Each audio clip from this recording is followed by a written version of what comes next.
We had 7 hours to kill in York, so this is what we did. Our stay was booked through the Hopper app at £93 a night at the Doubletree by Hilton on Springbank Holiday Monday.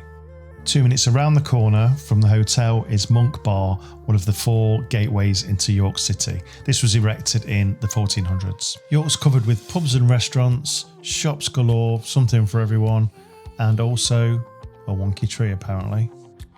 Another 2 minutes walk down the road is York Minster, where the stone gargoyles come alive, throwing confetti and busting out dance moves, whilst the cathedral's bells play a catchy beat.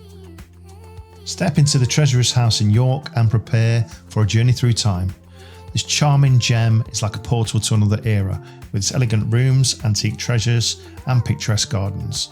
You'll feel like you've stepped into a fairy tale. This is a National Trust property, so concessions apply, but the gardens are free to visit if you sneak through the back gate. My namesake, Dean's Park. Stepping through the gate, there's nothing very exciting really, just some grass, some trees, some benches, and a great view of the back of the Minster. You can get some queues here, so make sure you book online. Currently it's £16 per adult, and a child not 17 is free with an adult. Literally a minute down the road is York Museum Gardens, where history and nature have a love affair. It's like stepping into a magical world with ancient ruins and blooming flowers side by side. You can wander through the old abbey ruins, soak up the vibrant colours of the flower beds and let your imagination run wild. It's the perfect place to escape the hustle and bustle of the city and just sit down and have a chilled picnic. Alright you landlubbers, time for some water. City Cruisers host a 1-hour sightseeing cruise along the River Ouse. They run every 45 minutes and it's this way if you're not sure. And just we'll get past Miley here, and our tickets cost us £28 for the 2 of us. As we were 20 minutes early before the boat set off, we decided to go to the start in the city, with the garden sitting outside looking over right next to the boat. Just time for a cheeky Coke and a sneaky beer. So if you come to York, you have to get one of these. We got this from the hotel, but you get it from any tourist information guide or any hotel, I would imagine. So in the centre pages, this is what you need. This gives you, get them to put where you are. So as you can see here, they put where our hotel is. And then we walk down here to the Minster. And now we walk down here and we're at the river and we're about to do the tour actually there. So I got my sea legs on, climbed the steps, and then realised that I probably shouldn't have gone to the pub and got a seat earlier. With our slightly different objectives, we set sail and I soon realised, why do people always wave at boats? Down one side of the river there's basically nothing other than more boats and people swimming and more boats. The return journey was slightly more interesting with a few buildings and pubs and comical bridges which made the narrator's voice sound funny. Ice cream fans, people, a turret, and an ice cream boat. More people waving, damn you! And hey, no wave! Hey, and there's the ice cream boat where they sell ice creams.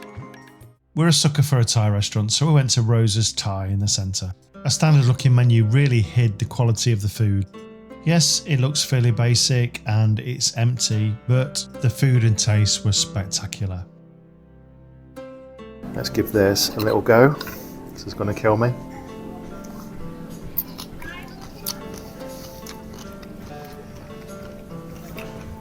The kick is not immediate. It kind of builds. That's super tasty. So let's try the spring roll. Put the sauce. Oh my god. That's super. Oh wow. That's super duper. That's so crispy on the outside. That's so tasty. Perfect. Papaya salad, nice and fresh.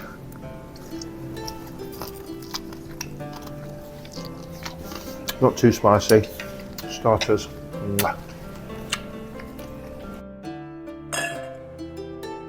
So this is the chili and Thai basil. Stir fry with belly pork.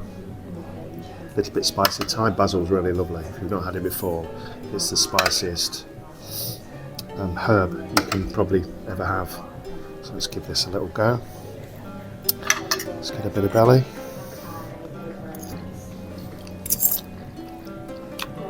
my god. The flavours. The flavours are incredible. And there's the bill for the two of us.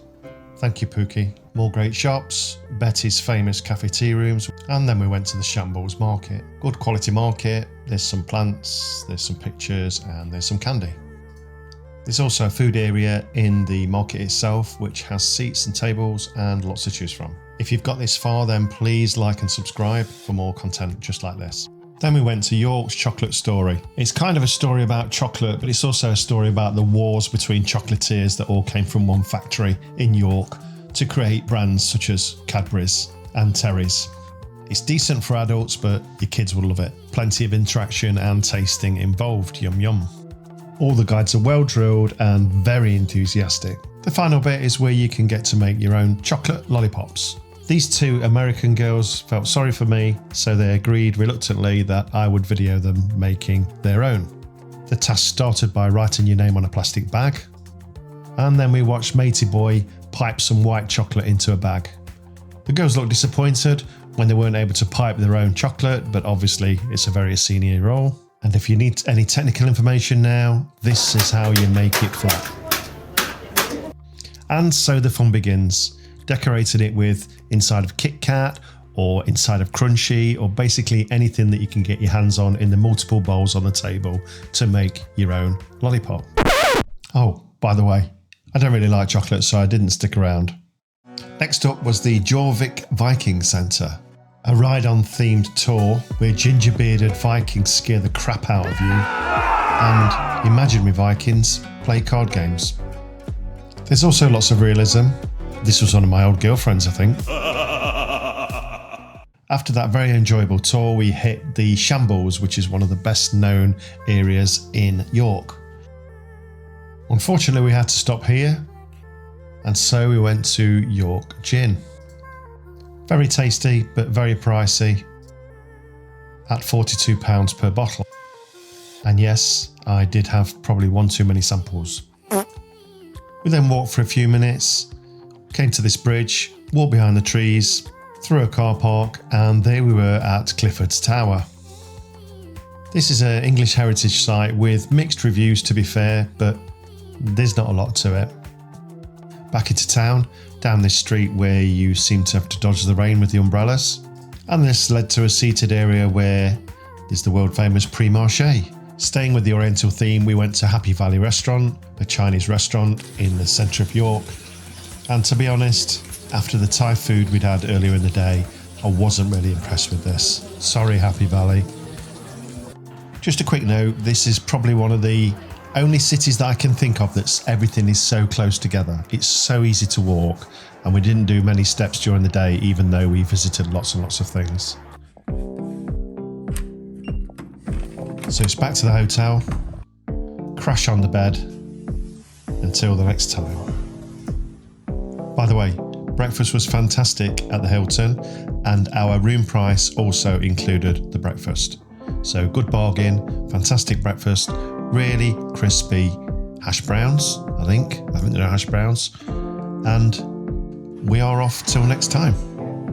Remember to subscribe and like if you've liked the video, and keep on the journey of chilled travels.